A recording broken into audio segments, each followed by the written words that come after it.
हरे कृष्ण प्रणाम എല്ലാവർക്കും ഹരേ കൃഷ്ണ हरे कृष्ण प्रभु प्रणाम प्रभु हरे कृष्ण ഹരേ കൃഷ്ണ പ്രണാമം ഹരേ കൃഷ്ണ പ്രഭു ഹരേ കൃഷ്ണ നമുക്ക് പ്രാർത്ഥനയിലേക്ക് കിടക്കാം. ഓം നമോ ഭഗവതേ വാസുദേവായ ഓം നമോ ഭഗവതേ വാസുദേവായ നമോ ഭഗവതേ വാസുദേവായ. നാരായണം നമസ്കൃത്യം നരം ചൈവ നരോത്തമം ദേവീം സരസ്വതീം തദോ ജയമുദ്രയേത് നഷ്ടപ്രായേഷു ഭദ്രേഷു നിത്യം ഭാഗവത സേവയാ.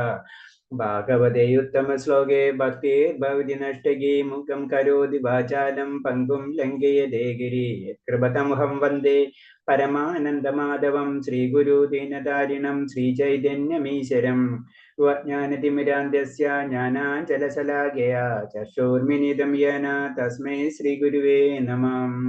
ശ്രീചൈതന്യം മനോഭീഷ്ടം സ്ഥാപിതം യേന ഭൂതലേ സ്വയം രൂപകഥാമഹ്യം തഥാ ദിശപാന്തികം വന്ദേഹം ശ്രീഗുരു ശ്രീയുതപദകമലം ശ്രീഗുരും വൈഷ്ണവാംശ ശ്രീരൂപം സാഗരജാതം സഹന രഘുനാഥാനിതം തം സജീവം സാദേവം സാവധൂതം പരിജനസഹിതം കൃഷ്ണ ചൈതന്യദേവം ശ്രീരാധാകൃഷ്ണപാദാൻ ലളിത ശ്രീവിശാഖാനിം താംസ. ഹേ കൃഷ്ണ കരുണ സിന്ധു ദീനബന്ധു ജഗത്പതേ ഗോപേശ ഗോപികാ കാന്ത രാധാകാന്ത നമസ്തുതേ. തപ്തകാഞ്ചന ഗൗരാംഗീ രാധേ വൃന്ദാവനേശ്വരി വൃഷഭാനുസുതേ ദേവി പ്രണമാമി ഹരിപ്രിയേ. വാഞ്ചാകൽപതരൂപേച്ഛ കൃപാ സിന്ധിഭ്യേവ ച പതിനാം പാവനേഭ്യോ വൈഷ്ണവേഭ്യോ നമോ നമഃ. നമോ വിഷ്ണുപാദായ കൃഷ്ണപ്രേഷ്ഠായ ഭൂതലേ ശ്രീമതേ ഭക്തിവേദാന്ത സ്വാമിന്നിധി നാമിനേ. നമസ്തേ സാരസദേവേ ഗൗരവാണി പ്രചാരിണേ നിർവിശേഷശൂന്യവാദി പാശ്ചാത്യദേശധാരിണേ. ജയ ശ്രീകൃഷ്ണ ചൈതന്യ പ്രഭു നിത്യാനന്ദ ശ്രീ അദ്വൈത ഗദാധര ശ്രീവാസാദി ഗൗരഭക്തവൃന്ദ. ഹരേ കൃഷ്ണ കൃഷ്ണ കൃഷ്ണ ഹരേ ഹരേ ഹരേ രാമ രാമ രാമ ഹരേ ഹരേ. ഹരേ കൃഷ്ണ കൃഷ്ണ കൃഷ്ണ ഹരേ ഹരേ ഹരേ രാമ രാമ രാമ ഹരേ ഹരേ. ഹരേ കൃഷ്ണ കൃഷ്ണ കൃഷ്ണ ഹരേ ഹരേ. ഹരേ രാമ രാമ രാമ ഹരേ ഹരേ. ഹരേ കൃഷ്ണ പ്രഭാതിക്ക് ജയ് ഗുരുദേവ് ജയ് അനന്തകോടി വൈഷ്ണവഭക്തർക്ക് ജയ്. ഹരേ കൃഷ്ണ. വീഡിയോ ഓൺ ചെയ്യാൻ പറ്റുന്നവര് വീഡിയോ ഓൺ ചെയ്യാം. ഹരേ കൃഷ്ണ. നമുക്ക് പ്രാർത്ഥന 17ാമത്തെ ചാപ്റ്റർ അല്ലേ ഇന്ന് എടുക്കാനുള്ളത്. ഹരേ കൃഷ്ണ. 17ാമത്തെ ചാപ്റ്ററിൽ ഹരേ കൃഷ്ണ. ഓം നമോ ഭഗവതേ വാസുദേവായ ഓം നമോ ഭഗവതേ വാസുദേവായ ഓം നമോ ഭഗവതേ വാസുദേവായ ഓം നമോ ഭഗവതേ വാസുദേവായ. 17ാമത്തെ ചാപ്റ്റർ പറയുന്നത് ശ്രദ്ധാവിഭാഗങ്ങൾ. ശ്രദ്ധാവിഭാഗങ്ങൾ എന്ന് പറയുമ്പോൾ വിശ്വാസമാണ്. പലതരം വിശ്വാസങ്ങളുണ്ട് നമുക്ക്. രജോ ഗുണത്തിലുള്ള വിശ്വാസം, തമോ ഗുണത്തിലുള്ള വിശ്വാസം, സത്വ ഗുണത്തിലുള്ള വിശ്വാസം. ഈ വിശ്വാസത്തെ പറ്റിയാണ് മെയിൻ ആയിട്ട് ഈ അധ്യായത്തിൽ ഡിസ്കസ് ചെയ്യുന്നത്. ഹരേ കൃഷ്ണ. അതിൽ ആദ്യത്തെ അർജുനൻ പറയുന്ന ശ്ലോകമാണ് യേ ശാസ്ത്രവിദ്യം ഉത്സർജ രജന്തേ ശ്രദ്ധയാനിതോ തേഷം നിഷ്ഠത്തുക കൃഷ്ണ സപ്തമഹോ രജസ്തമ. അർജുനൻ ചോദിച്ചു, അല്ലയോ കൃഷ്ണ, ശാസ്ത്രവിദ്യകൾ ഒന്നും പിന്തുടരാതെ തങ്ങളുടെ സ്വന്തം ഭാവനയ്ക്കനുസരിച്ച് ആരാധന ചെയ്യുന്നവരുടെ സ്ഥിതി എന്ത്? സത്വ രജസ്തമങ്ങളിൽ ഏതാണ് അവരിൽ കാണുന്നത്? ഹരേ കൃഷ്ണ. വായിച്ചോളൂ. ഹരേ കൃഷ്ണ പ്രഭുജി. ഓം നമോ ഭഗവതേ വാസുദേവായ. അർജുന ഉവാച യേ ശാസ്ത്രവിധിമുത്സൃജ്യ യജന്തെ ശ്രദ്ധയാ നിതാഃ തേഷാം നിഷ്ഠാ തു കാ കൃഷ്ണ സപ്തമഹോ രജസ്തമഃ. വിവർത്തനം. അർജുനൻ ചോദിച്ചു, കൃഷ്ണ, ശാസ്ത്രവിധികളെ പിന്തുടരാതെ തങ്ങളുടെ ഭാവനയ്ക്കനുസരിച്ച് സശ്രദ്ധം ഈശ്വരാധന ചെയ്യുന്നവരിൽ സത്വഗുണമോ രജസോ തമസോ മുന്നിട്ട് നിൽക്കുന്നത്. ഹരേ കൃഷ്ണ. ഹരേ കൃഷ്ണ. അപ്പൊ ഇവിടെ പറയുന്നത് ഇത്രേ ഉള്ളൂ. കാരണം എന്ന് വെച്ച് കഴിഞ്ഞാൽ ശാസ്ത്രവിദ്യ അനുസരിച്ച് ഓരോരുത്തർക്കും ഓരോ ഭാവനയ്ക്ക് അനുസരിച്ച് പ്രാർത്ഥിച്ചു കഴിഞ്ഞാൽ എന്തായിരിക്കും സംഭവിക്കുക എന്നാണ്. അപ്പൊ രജോ സത്വ രജോ തമോ ഗുണങ്ങൾ അല്ലെ, അവർ ഏതാണ് അവരിൽ കാണുന്നത് എന്നാണ് അർജുനൻ ചോദിക്കുന്നത്. ശരിക്കും തന്നെ പൂർണ്ണ വിശ്വാസത്തോടെ ഏതെങ്കിലും ഒരാൾ ആരാധനക്രമം അനുസരിച്ച് പോരുന്നവർ ജ്ഞാനിയുടെ നിലയിലേക്ക് വരികയും ക്രമേണ ശാന്തിയുടെ ക്ഷേമത്തിന്റെ പരിപൂർണതയിൽ എത്തുകയും ചെയ്യുന്നതാണ്. അപ്പൊ പൂർണ്ണ വിശ്വാസത്തോടു കൂടി ആയിരിക്കണം നമ്മൾ എന്തൊരു കാര്യവും ചെയ്യേണ്ടത് എന്നാണ് പറഞ്ഞത്. അപ്പൊ അതില് സത്വ രജോ തമോ ഗുണങ്ങൾ എന്ന് പറയുമ്പോൾ അത് എന്ന് പറഞ്ഞത് നമുക്ക് ഏത് ദേവതയാണ് അതൊക്കെ വ്യക്തി വരുന്നത് നമ്മളെ പൂർവ്വജന്മങ്ങൾക്ക് അനുസരിച്ചാണ് നമുക്ക് ഇതൊക്കെ വരുന്നത്. ഇൻഡയറക്റ്റ് ആയിട്ട് അത് വരുന്നുണ്ട്. അടുത്ത ശ്ലോകത്തിലെ ഡീറ്റെയിൽ ആയിട്ട് പറയുന്നുണ്ട്. അപ്പൊ പിന്നെ പറഞ്ഞത് എന്താണ്, ശരിക്കും ചെയ്യേണ്ടത് വേദങ്ങളെ, ശാസ്ത്രവിധങ്ങളെ, പ്രമാണങ്ങളെ പിന്തുടരാത്തവന് ആസുരൻ എന്നും പ്രമാണങ്ങളെ വിശ്വാസത്തോടെ അനുസരിക്കുന്നവനെ ദേവനുമെന്നും പ്രാപിക്കും. നമുക്ക് എന്ത് വിശ്വാസങ്ങളും ചെയ്യാം, പക്ഷെ എന്താ സംഭവിക്കുക, നമ്മൾ ഒന്നിലെയും ദേവന്മാരെ അവസ്ഥയിൽ പോകും, അല്ലെങ്കിൽ നമ്മൾ അസുരന്മാരെ അവസ്ഥയിൽ പോകും. അതാണ് കുഴപ്പം. നമ്മൾ ഇഷ്ടത്തിനനുസരിച്ച് നമുക്ക് പ്രാർത്ഥന പാടില്ല. ചുരുക്കി പറഞ്ഞു കഴിഞ്ഞാല് ഒരു മനുഷ്യൻ ഈശ്വരഭാവനെ സങ്കല്പ വിശ്വസിച്ച് പോരുന്നവർ സത്വഗുണ രജസ് തമോ ഏതെങ്കിലും മുന്നിൽ നിൽക്കുന്നത് അവർക്ക് ജീവിതത്തെ പരിപൂർണ്ണം നേടാൻ കഴിയുമോ എന്ന അടുത്ത ചോദ്യം. കാരണം എന്ന് വെച്ച് കഴിഞ്ഞാല് നമ്മളിൽ എല്ലാവരിലും ചിലർക്ക് രജോ ഗുണം ഉണ്ടാവും, തമോ ഗുണം, സാത്വ ഗുണം ഉണ്ടാവും അല്ലെ. അപ്പൊ ഈ 3 ഗുണം നമ്മളൊരു വിശ്വാസം വളർത്തിയെടുക്കുമ്പോൾ ഈ 3 ഗുണങ്ങൾ നമ്മളിൽ ഉണ്ട്. അപ്പൊ സംഭവിക്കുന്ന വെച്ച് കഴിഞ്ഞാൽ നമ്മൾ ഏത് ഗുണമാണ് മുന്നിട്ട് നിൽക്കുന്നത് ആ ഗുണത്തിലുള്ള ദൈവിക സങ്കല്പങ്ങളും ഈശ്വര ആരാധന രീതിനൊക്കെ നമ്മൾ പിന്തുടരും എന്നാണ് പറയുന്നത്. അപ്പൊ അടുത്തിൽ അത് ഭഗവാൻ ക്ലിയർ ആയിട്ട് പറഞ്ഞു കൊടുക്കുന്നുണ്ട്. അടുത്ത ശ്ലോകം പറയുന്നത് ശ്രീ ഭഗവാനുവാച ത്രിവിധ ഭക്തി ശ്രദ്ധേ ദേഹിനം സ്വഭാവജ സാത്വികി രാജസി ചൈവ താമസിഞ്ചേതി ദാശൃണു. ശ്രീ ഭഗവാൻ പറഞ്ഞു, ശരീരസ്ഥനായ ജീവാത്മാവിന്റെ പൂർവാജിത പ്രകൃതി ഗുണങ്ങൾക്കനുസരിച്ച് അതിന്റെ വിശ്വാസം സാത്വികമോ രാജസികമോ താമസികമോ ആയി തരും. ഇതേപ്പറ്റി കേൾക്കൂ. ഹരേ കൃഷ്ണ. വായിച്ചോളൂ. ഹരേ കൃഷ്ണ പ്രഭുജി. ശ്രീ ഭഗവാനുവാച ത്രിവിധ ഭവതി ശ്രദ്ധ ദേഹിനാം സാ സ്വഭാവജ സാത്വികി രാജസി ചൈവ താമസി ചേതി താം ശൃണു. വിവർത്തനം. ശ്രീ ഭഗവാൻ പറഞ്ഞു, ശരീരസ്ഥനായ ജീവന്റെ പൂർവാർജിത ഗുണങ്ങൾക്കനുസരിച്ച് തന്റെ വിശ്വാസം സാത്വികമായോ രാജസമായോ താമസമായോ തീരുന്നു. ഇത് സ്വാഭാവികമത്രേ. ഒന്നുകൂടി വിശദീകരിക്കാൻ കേൾക്കൂ. ഹരേ കൃഷ്ണ. ഹരേ കൃഷ്ണ. അപ്പൊ ഇതില് സംഭവിക്കണമെന്ന് വെച്ച് കഴിഞ്ഞാൽ നമ്മൾ പറയാറില്ല എന്തുകൊണ്ട് നമുക്ക് ഭഗവാനിലോട് കൂടുതൽ അറ്റാച്ച്മെന്റ് വരുന്നു. പലർക്കും പല ദേവതയിലാണ് അറ്റാച്ച്മെന്റ് വരുന്നത് അല്ലെ. പലർക്കും എന്തായാലും എല്ലാവരിലും വിശ്വാസമുണ്ട്. നമുക്കറിയാം കാട്ടുജാതിക്കാർക്കും അവർക്കും ഉണ്ട് അവരുടെ വിശ്വാസങ്ങൾ. അപ്പൊ അതാ കാരണം. അതിന് കാരണം പറഞ്ഞാൽ പൂർവാർജിത പ്രകൃതി ഗുണങ്ങൾ, അതായത് മുന്നുണ്ടായിട്ടുള്ള നമ്മൾ കഴിഞ്ഞ ജന്മത്തിലോ ഈ ജന്മത്തിലൊക്കെ ആർജിച്ച ഗുണങ്ങൾക്ക് അനുസരിച്ചുമാണ് നമുക്ക് താമസിയും രാജസ്യം താമസികവും അതേപോലെ തന്നെ സാത്വികമായിട്ടൊക്കെ മാറിപ്പോരുന്നെന്ന് പറയുന്നത്. ഏത് ഗുണമാണെങ്കിലും അറ്റ്ലീസ്റ്റ് നമ്മൾ എവിടെ എത്തണം, ആ സാത്വിക ഗുണത്തിലേക്ക് അല്ലെങ്കിൽ സാത്വിയിൽ നിന്ന് നമുക്കറിയാം വിശുദ്ധ സത്വഗുണത്തിലേക്ക് എത്തണം. അവരവരുടെ രീതിയിൽ ആരാധിച്ചു പോയി കഴിഞ്ഞാൽ നമ്മൾ അത് പഠിച്ചിട്ടുണ്ട് അല്ലെ. കാരണം എന്ന് വെച്ച് കഴിഞ്ഞാൽ അവരവരുടെ ലോകത്തിലേക്കാണ് എത്താറ്. ഇപ്പൊ നമ്മൾ ദേവന്മാരെ ആരാധിച്ച ദേവന്മാരുടെ ലോകത്തെത്തും എന്ന് പറയുന്നത്. അപ്പൊ അവർക്ക് അവരുടേതായ ഗുണങ്ങൾ ഇല്ല എന്നല്ല പറഞ്ഞത്, അവർ അങ്ങനത്തെ ലോകങ്ങളിലാണ് ചെന്ന് പതിക്കുക, അത്രേ ഉള്ളൂ. അപ്പൊ നമ്മൾ പറയുന്നത് ശാസ്ത്രോക്ത നിയമങ്ങളും നിബന്ധനകളും അറിഞ്ഞിട്ടും അലസത കാരണം അവയെ അനുസരിക്കാതെ ഭൗതിക പ്രകൃതി നിയന്ത്രിക്കലായാലാണ് സത്വ രജസ് തമസ് ഗുണങ്ങൾ തങ്ങളുടെ പൂർവ്വകർമ്മം അനുസരിച്ച് ഒരു പ്രത്യേകതയോടുകൂടിയ സ്വഭാവം അവർക്ക് ലഭിക്കും. അപ്പൊ നമ്മൾ ജനറൽ ആയിട്ട് പറയണമെന്ന് വെച്ച് കഴിഞ്ഞാൽ ഇത്രേ ഉള്ളൂ. കാരണം നമ്മളെ പൂർവാർജിത കർമ്മങ്ങൾക്ക് അനുസരിച്ചാണ് നമുക്ക് ഒരു ഗുണം ലഭിക്കുക. ഏതെങ്കിലും ഒരു ഗുണം, സത്വഗുണം, സാത്വികമായിട്ടുള്ള ആരാധനയോ അല്ലെങ്കിൽ രാജസ്യമായിട്ടുള്ള ആരാധന ഒക്കെ നമുക്ക് ലഭിക്കുന്നത് നമ്മൾ ചെയ്ത കർമ്മങ്ങളുടെ ഫലമായിരിക്കാം എന്ന് പറയുന്നത്. പക്ഷെ എന്താണ് നമ്മൾ ചെയ്യേണ്ടത്? നമുക്ക് എനിക്ക് രജോ ഗുണമാണല്ലോ, എനിക്ക് തമോ ഗുണമാണല്ലോ, എനിക്ക് ഇതാണല്ലോ, ഇങ്ങനെയാണല്ലോ ഞാൻ ആരാധിക്കണം, എങ്ങനെ നിൽക്കാതെ പറയുന്നതിന് വിശ്വാസന ഒരു ആധ്യാത്മ ഗുരുവിനെ ബന്ധപ്പെട്ട് അദ്ദേഹത്തിന്റെ നിബന്ധനകൾക്കും ശാസ്ത്ര പ്രമാണങ്ങൾക്കും അനുസരിച്ച് ജീവിച്ചാൽ ഈ സ്വഭാവം മാറ്റാൻ സാധിക്കും. ക്രമേണ രജസത്തിൽ നിന്ന് തമോ ഗുണത്തിൽ നിന്നും സാത്വികതയിലേക്ക് വരാൻ പറ്റും. ഇപ്പൊ രജോ ഗുണത്തിലുള്ള അങ്ങനത്തുള്ള ഈശ്വര സങ്കല്പത്തിലുള്ള വ്യക്തികൾ അല്ലെങ്കിൽ തമോ ഗുണത്തിലുള്ള സങ്കല്പത്തിലുള്ള വ്യക്തികൾ, കാരണം അവരുടെ പൂർവ്വജന്മങ്ങൾക്ക് അനുസരിച്ചാണ് അങ്ങനത്തെ ദേവത സങ്കല്പങ്ങൾ അവർക്ക് ഇഷ്ടപ്പെടുന്നതും അവരാരാ ആരാധിക്കുന്നത്. അങ്ങനെ അങ്ങനെ ആരാധിച്ചുകൊണ്ടിരുന്നു കഴിഞ്ഞാൽ എന്താണ്, അവർ അങ്ങനത്തുള്ള ലോകങ്ങളിലേക്കും ആ രീതിയിലുള്ള കാര്യങ്ങളിലേക്കാണ് അവർ കിടക്കുക.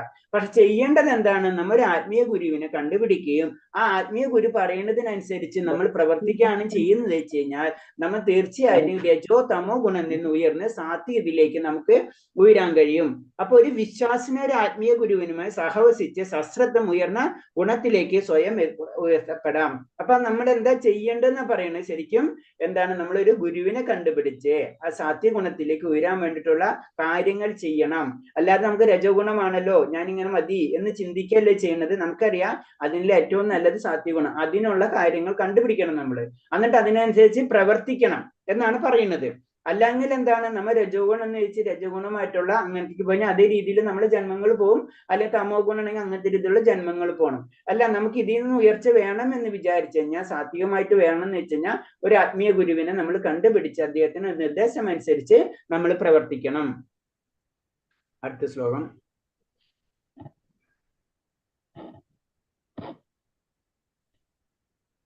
ഹരേ കൃഷ്ണ. വായിക്കട്ടെ പ്രഭുജി? ഒരു സെക്കൻഡ് ഞാൻ വായിച്ചോട്ടെ. ആദ്യം ഇത് നോക്കട്ടെ ഒന്ന്.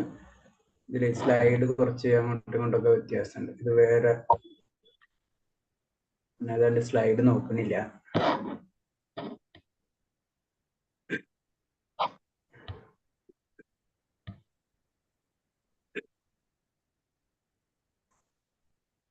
ഓക്കെ, അടുത്തത് സത്വാനുരൂപ സർവസ്യ ശ്രദ്ധ ഭവതി ഭാരത ശ്രദ്ധമയോയം പുരുഷോ യോ ശ്രദ്ധ സ ഏവ സ. വ്യത്യസ്തമായ പ്രകൃതി ഗുണങ്ങൾ സ്ഥിതി ചെയ്യുന്നതിനനുസരിച്ച് അല്ലയോ ഭരതശ്രേഷ്ഠ, ഓരോ വ്യക്തിയും ഓരോ തരത്തിലുള്ള വിശ്വാസത്തെ വളർത്തിയെടുക്കുന്നു. താൻ ആർജിച്ച ഗുണത്തിനനുസരിച്ച് ജീവസത്ത് ഓരോ പ്രത്യേകം വിശ്വാസമുള്ളവരെന്ന് പറയപ്പെടുന്നു. ഹരേ കൃഷ്ണ. വായിച്ചോളൂ. ഹരേ കൃഷ്ണ. സത്വാനുരൂപ സർവസ്യ. രേഷ്മ വായിച്ചോളൂ. മതി.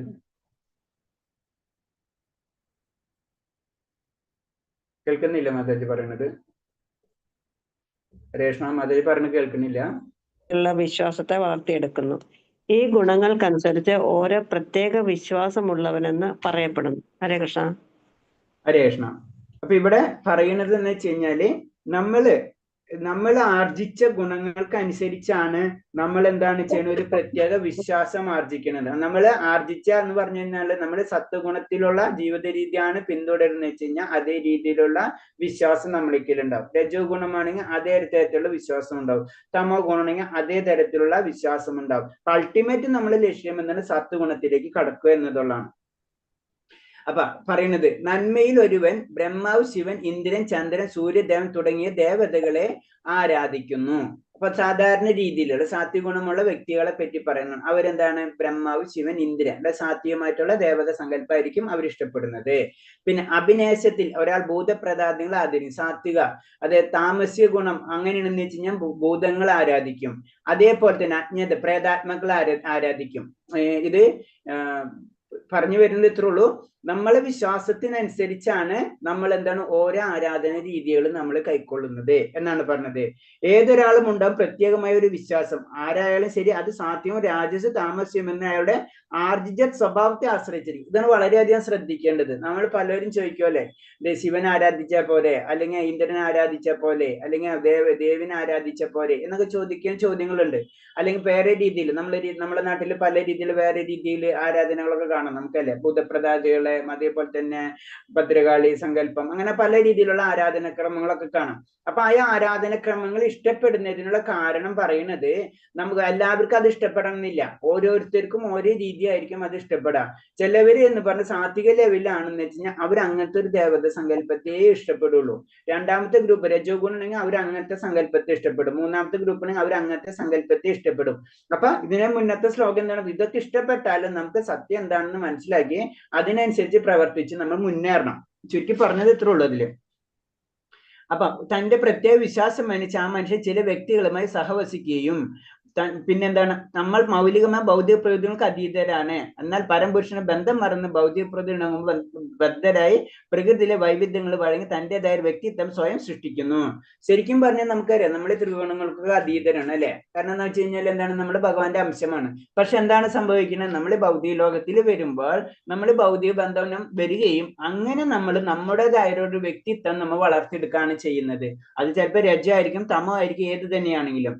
ശ്രദ്ധ അഥവാ വിശ്വാസം മൗലികമായ സത്വഗുണത്തിൽ നിന്ന് ഉത്ഭവിക്കുന്നത്. ഒരാളുടെ വിശ്വാസം ഒരു ദേവനിലോ ദേവനിലാക്കപ്പെട്ടവനിലോ ഒരു ഭാവ സൃഷ്ടിയിലോ ആവട്ടെ ദൃഢവും പ്രബലവുമാണെങ്കിൽ ഭൗതികവും സാത്വികമായ കർമ്മങ്ങൾക്ക് കാരണമായി തീരും. അപ്പൊ സാത്വികമായിട്ടുള്ള വിശ്വാസമാണെങ്കിൽ അതിനനുസരിച്ച് പ്രവർത്തിച്ചു കഴിഞ്ഞാൽ തീർച്ചയായിട്ടും നമ്മളെ സാത്വികമായിട്ടുള്ള കർമ്മങ്ങൾക്ക് അത് കാരണമായി തീരും. അതാണ് നമ്മൾ എപ്പോഴും അത് പറഞ്ഞു പോയിന്റ് തന്നെയാണ്.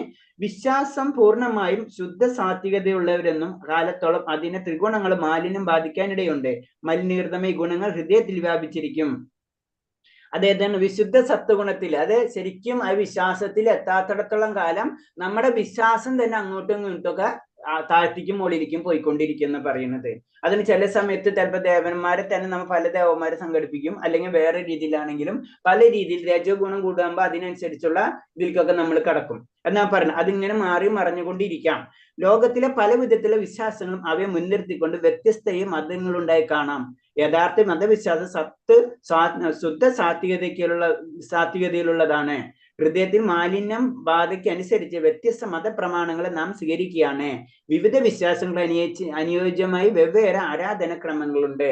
ഇത് വളരെ ഇമ്പോർട്ടന്റ് ആയിട്ടുള്ള ഇത് പോയിന്റ് ആണിത്.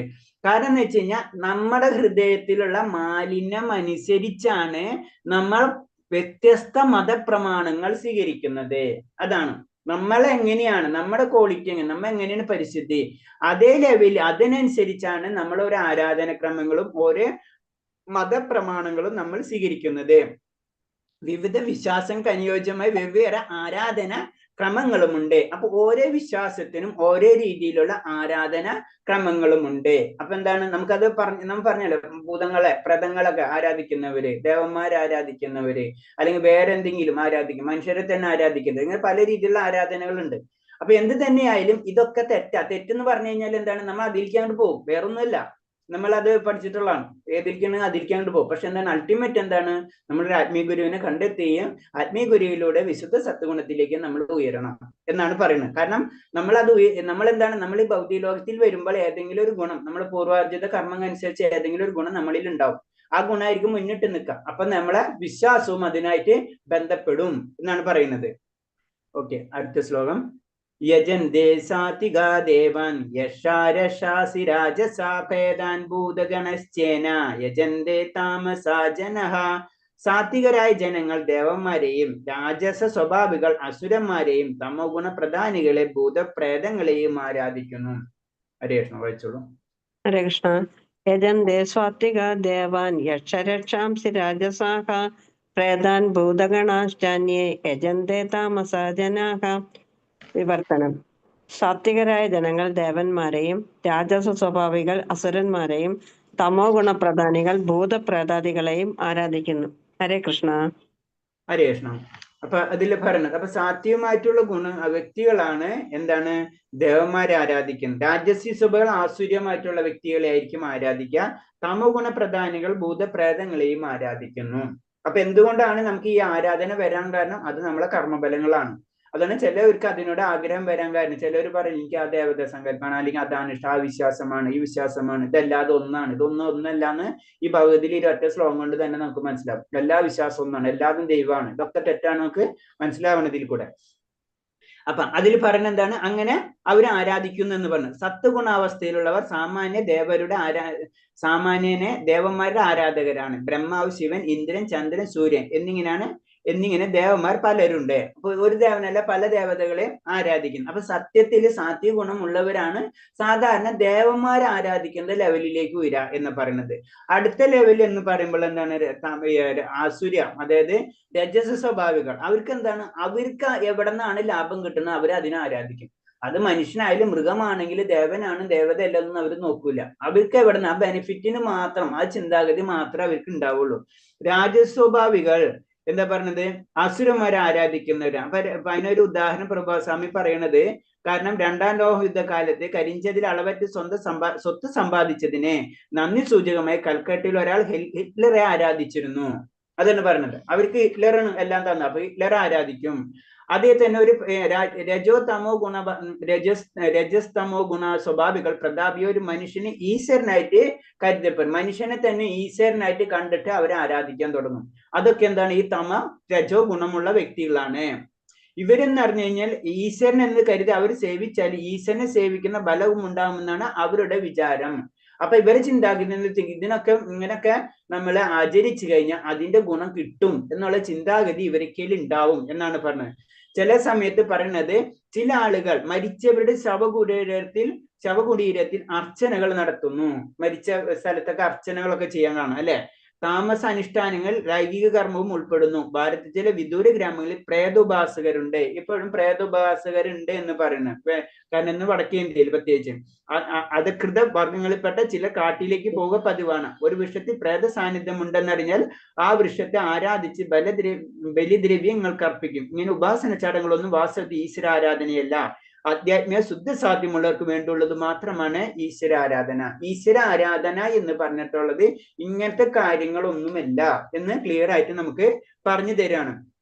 അതൊക്കെ എന്ന് പറഞ്ഞാൽ നമ്മൾ ഓരോ സ്വഭാവം നമ്മൾ നമ്മൾ വളർത്തിയെടുക്കുന്നതനുസരിച്ച് ഓരോ ഈശ്വര സങ്കല്പത്തിലേക്ക് നമ്മൾ ചിന്തിക്കുകയാണ് അത് ശരിയെന്ന് വെച്ച് നമ്മൾ അതിലേക്ക് പോവുകയാണ്. പക്ഷെ അതല്ല ഈശ്വര സങ്കല്പം. ഈശ്വര സങ്കല്പം എന്ന് പറഞ്ഞത് പ്യൂറായിട്ടുള്ള ആ സാത്വികമായിട്ടുള്ള സപ്തം വിശുദ്ധം വാസുദേവ ശബ്ദമിതം എന്ന് ശ്രീമദ് ഭാഗവതം പരിശുദ്ധ സത്വാവസ്ഥയിലുള്ളയാൾ വാസുദേവനെ ആരാധിക്കുന്നു. അൾട്ടിമേറ്റ് വിശ്വാസം എന്ന് പറയുന്നത് എന്താണ്? ഭഗവാൻ ആരാധിക്കുക എന്നാണ് ഇതിൽ പറയുന്നത്. 5 മാറും.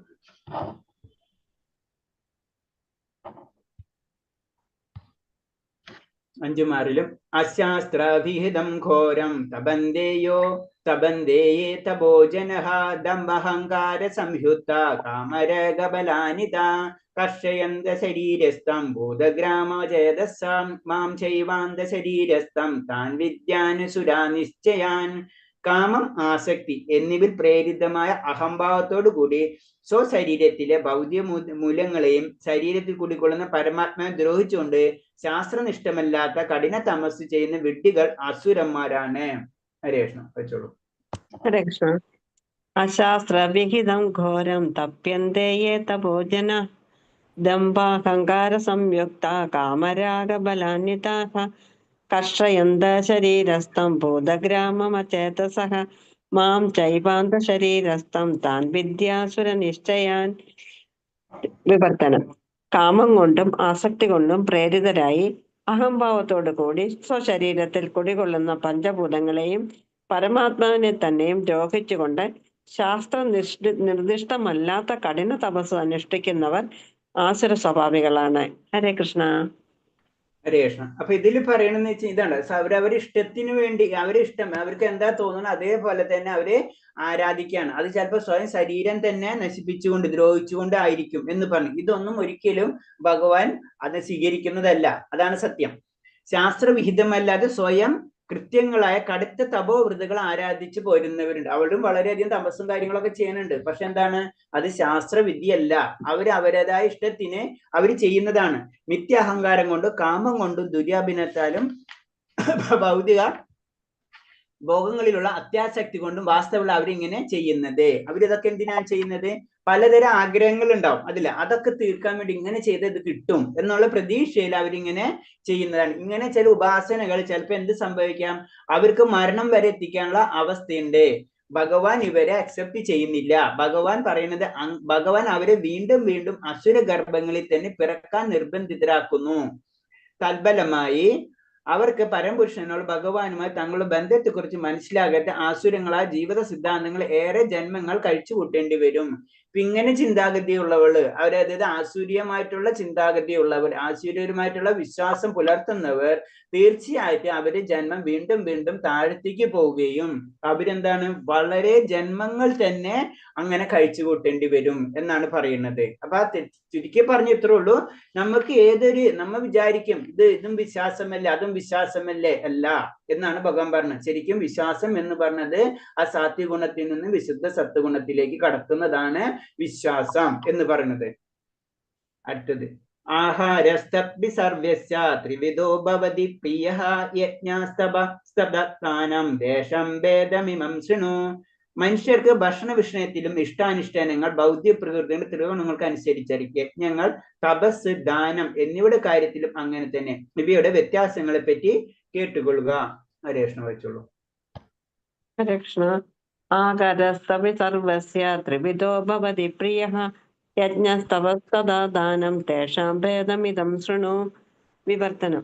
മനുഷ്യർക്ക് ഭക്ഷണപ്രിയ വിഷയത്തിൽ പോലും ഇഷ്ടാനിഷ്ടങ്ങൾ ത്രിഗുണങ്ങളുടെ തോതനുസരിച്ചായിരിക്കും. യജ്ഞങ്ങൾ, തപസ്, ദാനം എന്നിവയുടെ കാര്യത്തിലും അങ്ങനെ തന്നെ. ഇവയുടെ വ്യത്യസ്ത രൂപങ്ങളെ പറ്റി കേട്ടുകൊള്ളുക. ഹരേ കൃഷ്ണ. ഹരേ കൃഷ്ണ. ഇതിപ്പോ ഞാൻ തുടങ്ങാണ്, പോയിന്റ്സിലേക്ക് കടക്കാണ്. കാരണം എന്ന് വെച്ച് കഴിഞ്ഞാൽ നമുക്കും ഭക്ഷണത്തിനോട് പലർക്കും പല രീതിയിലുള്ള ഭക്ഷണപ്രിയരായിരിക്കും അല്ലെ. അപ്പൊ അത് തന്നെ പറഞ്ഞത് എന്താണ്? ഭൗതിക പ്രകൃതി ത്രിഗുണങ്ങളാണ്. നമ്മൾ ആർജിച്ച ഗുണങ്ങൾക്കനുസരിച്ചാണ് നമുക്ക് എന്ത് സംഭവിക്കണം? നമുക്ക് കുറെ ആഗ്രഹങ്ങളും ഭക്ഷണത്തിനോട്, ഏത് ഭക്ഷണം, ചിലർക്ക് രജസ് ആ തരത്തിലുള്ള ഭക്ഷണമായിരിക്കും, ചിലർക്ക് തമസായിരിക്കും, ചിലപ്പോൾ സാത്വികമായിരിക്കും. അതേപോലെ തന്നെയാണ് യജ്ഞങ്ങളാണെങ്കിലും തപസ്സായാലും ദാനം, ഇക്കാര്യത്തിലും അങ്ങനെ തന്നെ എന്നാണ് പറഞ്ഞത്. നമ്മൾ ഒരു വ്യക്തികൾക്ക് ദാനം ചെയ്യുന്നതും അല്ലെങ്കിൽ യജ്ഞങ്ങൾ ചെയ്യുന്നത് അല്ലെങ്കിൽ തപസ് ചെയ്യുന്നത് അടക്കം എന്താണ്? ഈ 3 ഗുണത്തിനോട് ബന്ധപ്പെട്ടിരിക്കും എന്ന് പറഞ്ഞത്.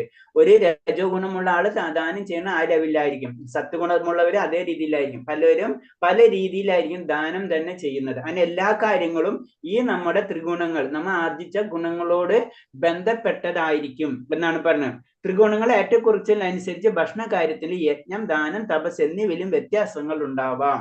അപ്പൊ എന്താണ് സംഭവിക്കുന്നത്? ഈ ത്രിഗുണങ്ങൾ നമുക്കറിയാം, നമ്മളെ ഗുണം നമുക്ക് ചിലപ്പോൾ സാത്വികഗുണമായിരിക്കും, രജസായിരിക്കും, ഇതൊക്കെ വ്യത്യാസം അനുസരിച്ച് പല രീതിയിലുള്ള കാര്യങ്ങൾ നമ്മളിലേക്ക് ബാധിക്കാം. അതായത് യജ്ഞം, ദാനം, തപസ്സിലൊക്കെ വ്യത്യാസം കാണാൻ നമുക്ക് കഴിയും. എല്ലാത്തരം യജ്ഞങ്ങളും ദാനങ്ങളും ആഹാരങ്ങളും ഒരേ വിധമാണെന്ന് കരുതുന്ന വിവേകികളല്ല, മൂഢന്മാരാണ്. അപ്പൊ എങ്ങനെയെങ്കിലും ദാനം ചെയ്താൽ മതി, എങ്ങനെയെങ്കിലും യജ്ഞം ചെയ്താൽ മതി, എങ്ങനെയെങ്കിലും എന്തെങ്കിലുമൊക്കെ ആഹാരം കഴിച്ചാൽ മതി എന്ന് ചിന്തിക്കുന്നവർ തെറ്റായിട്ട് അവർ വിവേകികളല്ല, മൂഢന്മാരാണ്. എങ്ങനെ ദാനം ചെയ്യണമെന്നും എങ്ങനെ യജ്ഞം ചെയ്യണമെന്നും എന്ത് തന്നെ ആഹാരം കഴിക്കണമെന്നും നമ്മൾ മനസ്സിലാക്കി അതിനനുസരിച്ച് പ്രവർത്തിക്കുക തന്നെ വേണം എന്നാണ് പറയുന്നത്. ഹരേഷ്, അടുത്ത ശ്ലോകം. ആയുർസത്വബലാരോഗ്യ സുഖപ്രീതി വിവർത്തനാരസ്യ സിഗ്നസ്ഥിരഹൃത്യ ആഹാരം സാത്വിക പ്രിയ. ദീർഘായുസിനും നിലനിൽപ്പിനെ തന്നെ ശുദ്ധീകരിക്കുന്നതും ബലം നൽകുന്നതും ആരോഗ്യത്തെയും സന്തുഷ്ടിയും സമൃദ്ധിയും വളർത്തുന്നതും രസവത്വം പ്രീതികരവും സ്നിഗ്ധവും ആസ്വാദ്യകരവുമായ ആഹാരമായിരിക്കും സാത്വിക സ്വഭാവികൾക്ക് ഇഷ്ടം. ഹരേ കൃഷ്ണ, വായിച്ചോളൂ. ഹരേ കൃഷ്ണ. ആയു സത്വബലാരോഗ്യ സുഖപ്രീതി വിവർത്തനാഃ തസ്യ സ്നിഗ്ധാ സ്ഥിരാ ഹൃദ്യ ആഹാര സാത്വിക പ്രിയാഃ. വിവർത്തനം: ദീർഘായുസ്സും മനോബലവും നൽകുന്നതും ആരോഗ്യത്തെയും സന്തുഷ്ടിയെയും വളർത്തുന്നതും രസവത്തും പ്രീതികരവും സ്നിഗ്ധവും ആസ്വാദ്യവുമായ ആഹാരമായിരിക്കും സാത്വിക സ്വഭാവികൾക്കിഷ്ടം. ഹരേ കൃഷ്ണ. ഹരേ കൃഷ്ണ. അപ്പൊ ഇതിൽ സാത്വിക സ്വഭാവികൾക്ക് എന്താണ് ഇഷ്ടം? നമുക്ക് സാത്വിക ലെവലിലേക്ക് നമ്മൾ ഉയരുന്നുണ്ടെങ്കിൽ നമുക്ക് എന്താണ്, നമുക്ക് മനസ്സിലാകും, നമുക്ക് ഇങ്ങനത്തെ ഭക്ഷണങ്ങളായിരിക്കും നമുക്ക് കൂടുതൽ ഇഷ്ടപ്പെടാം. ചുരുക്കി പറഞ്ഞു, അല്ലെങ്കിൽ സാത്വികർ കഴിക്കുന്നത് ഈ രീതിയിലുള്ള ഭക്ഷണങ്ങളായിരിക്കും. അപ്പൊ എന്നാൽ നാം കഴിക്കുന്ന ഭക്ഷണങ്ങൾ നമ്മുടെ മാനസികാവസ്ഥയെ ബാധിക്കും, നമ്മുടെ ജാഗ്രതയും നിലവാരവും പെരുമാറ്റവും ഉൾപ്പെടുന്നു.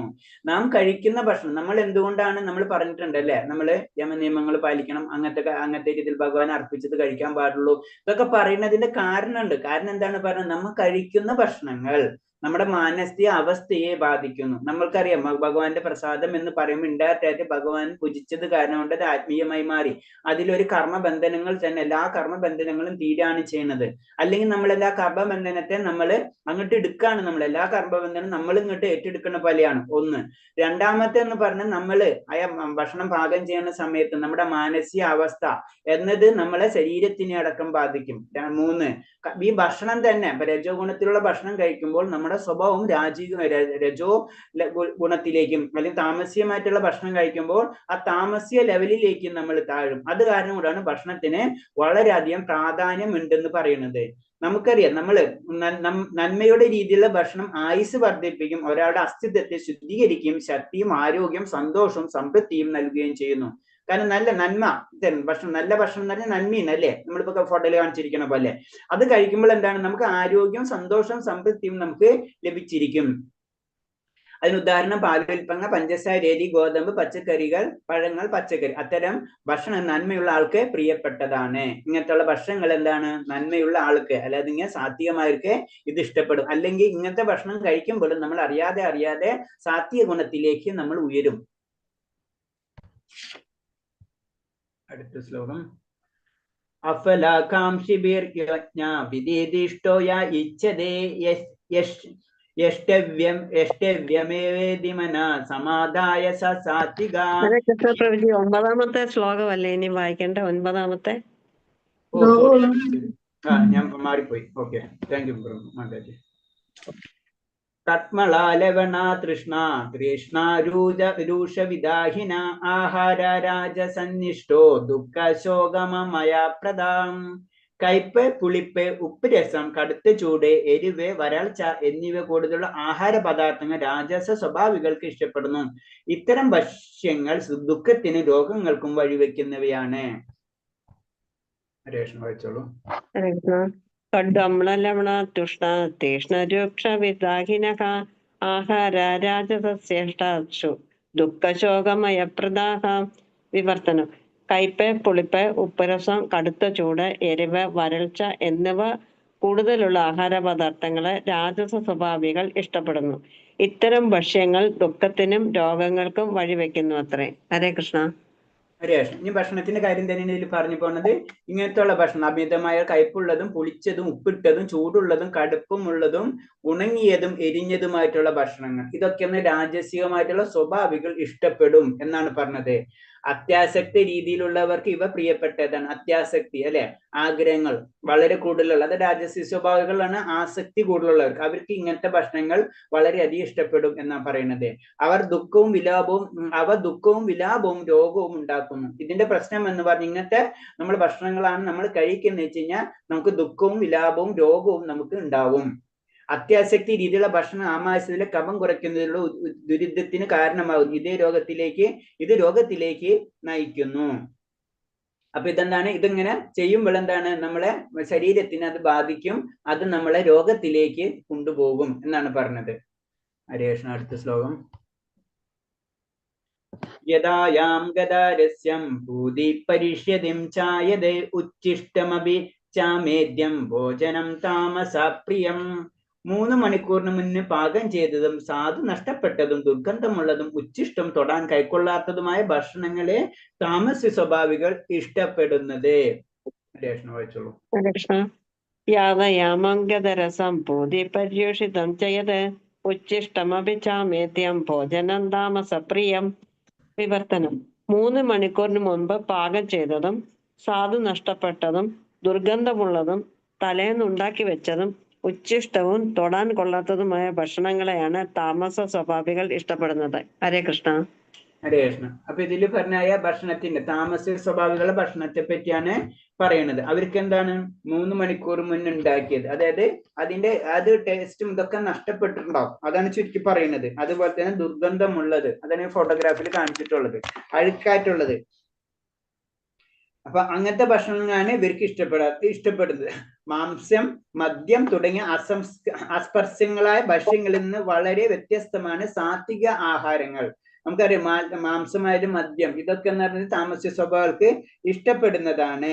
പിന്നെ എന്താണ് താമസ സ്വഭാവർക്ക് പിന്നെ ഇഷ്ടപ്പെടുന്നതാണ് ആഹാരത്തിനോട് ദുർഗന്ധം ഉണ്ടാകും, താമസ സ്വഭാവർക്ക് ആകർഷിക്കുന്നതും സാത്വിക വെറുപ്പുണ്ടാകും ചെയ്യുന്നതാണ് ഈ ഗന്ധം. അത് അഴുക്ക് പിടിച്ച ആ സ്മെല്ലുകളും കാര്യങ്ങളൊക്കെ ഇവർക്ക് ഇഷ്ടമായിരിക്കുന്ന പണിയ എന്ന് താമസ്യ സ്വഭാവികൾ. പക്ഷെ സാത്വികർക്ക് ഇത് വെറുപ്പുണ്ടാക്കുകയാണ് ചെയ്യുന്നത്. അതുപോലെ നമ്മൾ എന്താ ചെയ്യേണ്ടത്, ഭഗവാൻ പറഞ്ഞിട്ടുണ്ട് അല്ലെ, ഭഗവാൻ പറഞ്ഞിട്ടുണ്ട്, ഭക്തിപൂർവ്വം നൽകുന്ന ധാന്യങ്ങളും പച്ചക്കറിയും പാലും എല്ലാം താൻ സ്വീകരിക്കുന്ന ഭഗവാൻ പറഞ്ഞിട്ടുണ്ട് അല്ലെ. പറഞ്ഞിട്ടുണ്ട്, പത്രം പുഷ്പം ഫലം തോയം യോമിയും ഭക്തി പ്രയച്ചെന്ന് ഭഗവാൻ പറഞ്ഞിട്ടുണ്ട്. അപ്പൊ എന്താണ്, ഭഗവാൻ കഴിക്കുന്നതേ നമ്മൾ കഴിക്കാൻ പാടുള്ളൂ, അതാണ് അതിന്റെ ചിന്താഗതി. അപ്പൊ എന്താണ്, ഓട്ടോമാറ്റിക് ആയിട്ട് സാത്വികമായിട്ടുള്ള ഭക്ഷണങ്ങളായിരിക്കും നമ്മൾ കഴിക്കുക. അതാണ് നമ്മൾ ഭഗവാനെ നിവേദിച്ച് കഴിക്കാൻ വേണ്ടിന്റെ ഒരു റീസൺ അതാണ്. കാരണം ഭഗവാൻ ഇങ്ങനത്തെ സാധനങ്ങളൊന്നും ഭഗവാന് കൊടുക്കാൻ പറ്റില്ല. ഓട്ടോമാറ്റിക് ആയിട്ട് എന്താണ്, തീർച്ചയായിട്ടും നമ്മൾ എന്താണ് സാത്വികമായിട്ടുള്ള ഭക്ഷണ രീതിയിലേക്ക് നമ്മൾ മാറും. അത് നമ്മുടെ മാനസിക അവസ്ഥയെ നമ്മൾ നല്ല രീതിയിലേക്ക് കൊണ്ടുപോകും. പിന്നെ അടുത്ത ശ്ലോകം. അഫലാകാംക്ഷി ഫിർ യജ്ഞോ വിദ്ധി നിഷ്ഠോയ ഇച്ഛതേ യഷ്ടവ്യമേ മേവേദി മനഃ സമാദായ സാത്വിക. ഈ യജ്ഞങ്ങളിൽ വെച്ച് ബലോദ്ദേശം ഇല്ലാതെയും സശ്രദ്ധം വേദപ്രീതി പ്രകാരം കർത്തവ്യബോധത്തോടെ അനുഷ്ഠിക്കുന്ന യജ്ഞം എത്രേ സാത്വികം. അപ്പൊ ഭക്ഷണത്തിന്റെ കാര്യം പറഞ്ഞു. ഇനി എന്താണ്, യജ്ഞങ്ങളെ പറ്റി പറഞ്ഞു. നമ്മൾ യജ്ഞങ്ങൾ തന്നെ, അല്ലെങ്കിൽ പൂജ എന്ന് പറയാം ജനറൽ ആയിട്ട് പറയുമ്പോൾ, ഈ യജ്ഞങ്ങളെ തന്നെ വീണ്ടും സാത്വികമായിട്ടും അതേപോലെ രാജസ്യമായിട്ടും അതേപോലെ തന്നെ താമസ്യമായിട്ടും തിരിച്ചിട്ടുണ്ട്. രേഷ്മ വായിച്ചോളൂ. 11. അബലാകാംക്ഷി യജ്ഞോ വിധിദൃഷ്ടോ യജ്ഞതേ യഷ്ടവ്യമേവേതി മനഃ സമാധായ സാത്വികഃ. വിവർത്തനം. കർത്തവ്യമെന്ന ബോധത്തോടെ ഫലോദ്ദേശമില്ലാതെയും സശ്രദ്ധമായും വേദവിധി പ്രകാരം അനുഷ്ഠിക്കപ്പെടുന്നതും യജ്ഞമത്രേ സാത്വികം. ഹരേ കൃഷ്ണ. ഹരേ കൃഷ്ണ. അപ്പൊ ഇതിൽ പറഞ്ഞത് ഇതേപോലെ തന്നെ നമ്മൾ ചെയ്യേണ്ടത് സാത്വികമായിട്ടുള്ള യജ്ഞം എന്ന് പറയുമ്പോൾ നമ്മൾ എന്ത് യജ്ഞം ചെയ്താലും അതിൽ നിന്ന് യാതൊരു ബലം പ്രതീക്ഷിക്കാതെ അത് നമ്മുടെ കർത്തവ്യം എന്ന രീതിയിൽ നമ്മൾ ചെയ്യണം എന്ന് പറഞ്ഞു. ഏതെങ്കിലും ഒരു ഉദ്ദേശത്തോടെ മുൻനിർത്തിക്കൊണ്ട് സാധാരണ യജ്ഞം ചെയ്യാൻ നമ്മൾ പൂജാവിധികളൊക്കെ ചെയ്യുമ്പോൾ നമ്മൾ സാധാരണ രീതിയിൽ നമ്മൾ എന്താണ് എല്ലാവരും എന്താണ് നമ്മൾ ഇത് ചെയ്ത് ഇത് കിട്ടുമെന്നൊരു ചിന്താഗതിയാണ് അല്ലെ. അങ്ങനെ ചെയ്യാൻ പാടില്ല. നിരുദ്ദേശപരമായി ആയിരിക്കണം യജ്ഞം എന്നാണ് ഇവിടെ പറയുന്നത്. യാതൊരു ഉദ്ദേശവുമില്ലാതെ അതെന്റെ കർത്തവ്യമാണ് എന്ന രീതിയിലായിരിക്കണം നമ്മൾ എന്ത് ചെയ്യേണ്ടത്, യജ്ഞങ്ങൾ ചെയ്യേണ്ടത്.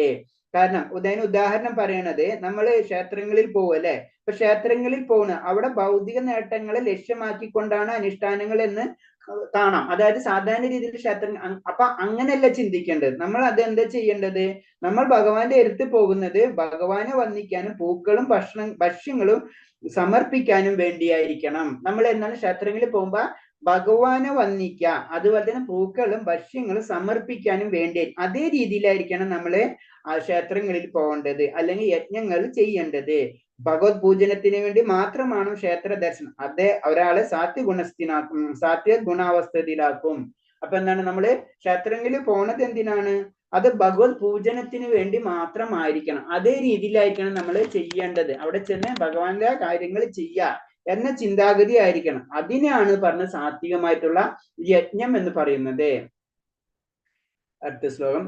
അഭിസന്ധായ തോ ഫലം ദമ്പാർത്ഥമഭി ചൈവായതേ ഇച്ഛേദ ബദ്ധശ്രേഷ്ഠ യജ്ഞം വിധി രാജസം. ഭൗതികമായ ഏതെങ്കിലും പ്രയോജനത്തിന് വേണ്ടിയോ ഗർവ് കാട്ടാനോ അനുഷ്ഠിക്കുന്ന യജ്ഞം രാജസം എന്ന് പറയുക. അല്ലയോ ഭരതശ്രേഷ്ഠ. ഹരേഷ്ണ വായിച്ചോളൂ. ഹരേഷ്ണ കേൾക്കുന്നില്ല. ആരെ വായിക്കുന്നത്? വായിച്ചോളൂ.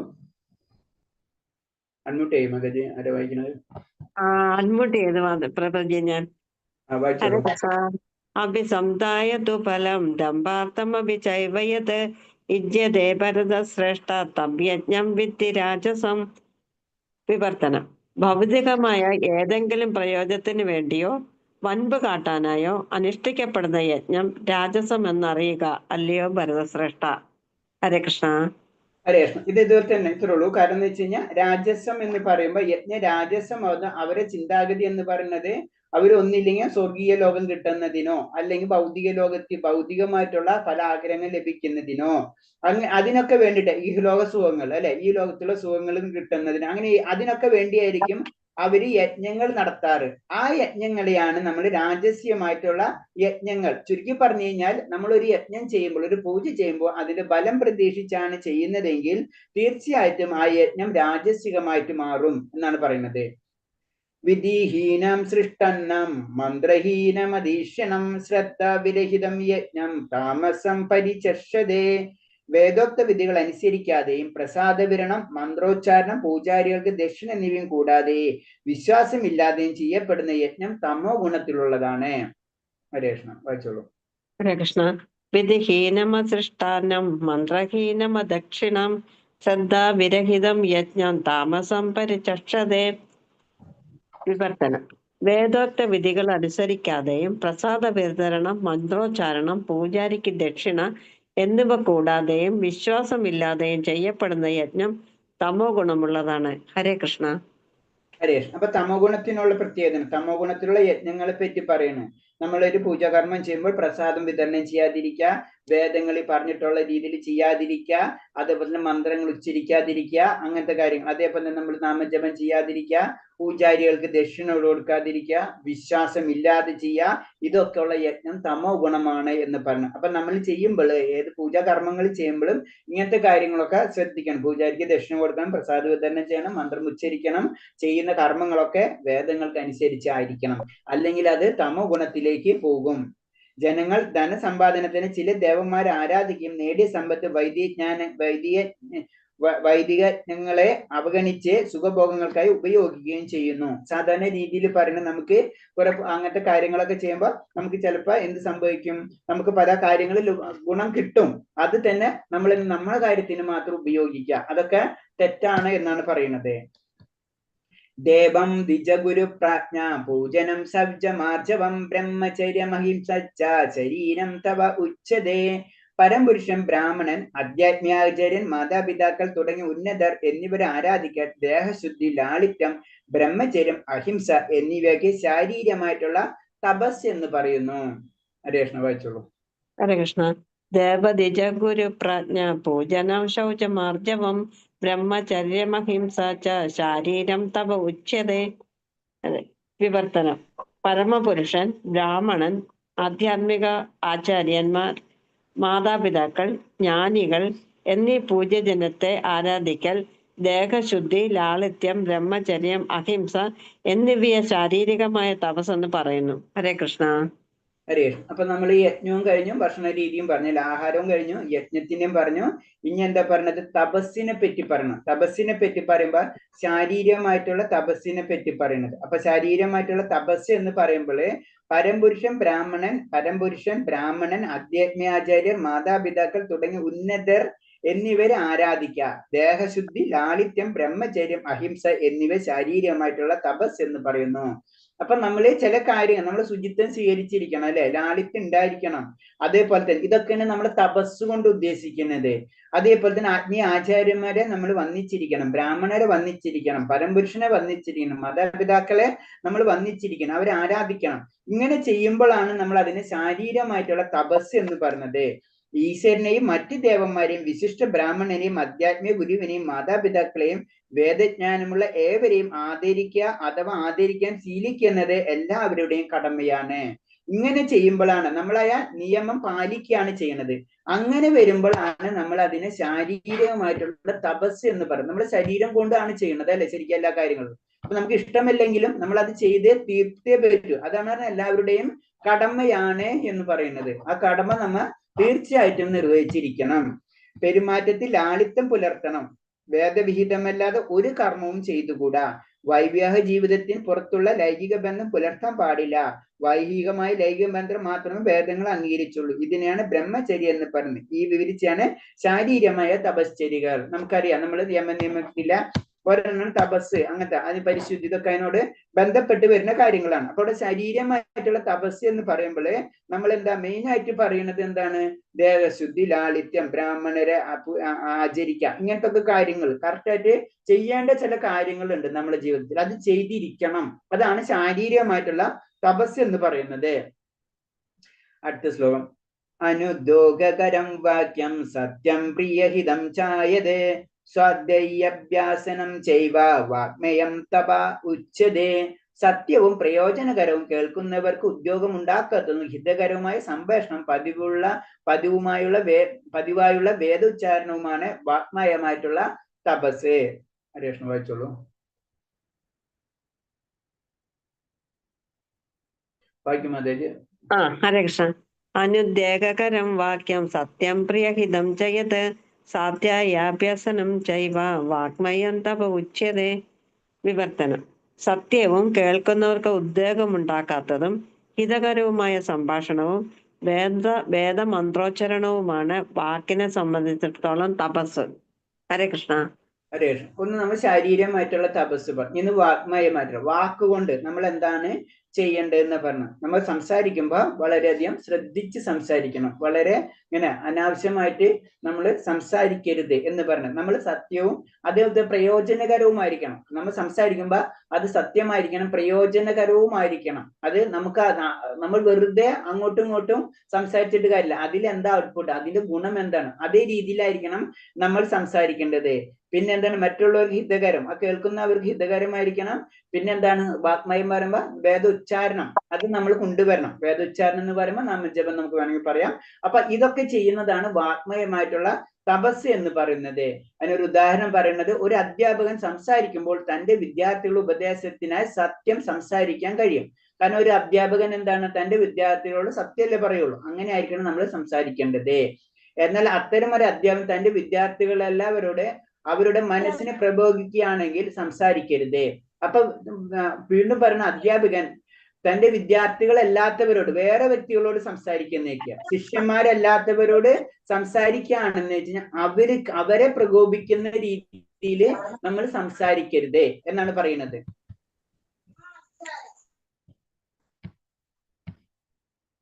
അത് നമ്മൾ ശ്രദ്ധിക്കണം എന്ന് പറഞ്ഞു. ആത്മീയ വൃത്തങ്ങളിൽ സംസാരിക്കുന്ന പ്രക്രിയകൾ വേദങ്ങൾ ഉയർത്തിപ്പിടിക്കുന്നുണ്ട്. അപ്പൊ നമ്മൾ സംസാരിക്കേണ്ടത് എപ്പോഴും ആത്മീയമായിട്ടുള്ള ബന്ധപ്പെട്ട കാര്യങ്ങൾ കൂടുതലും സംസാരിക്കാൻ ശ്രമിക്കണം.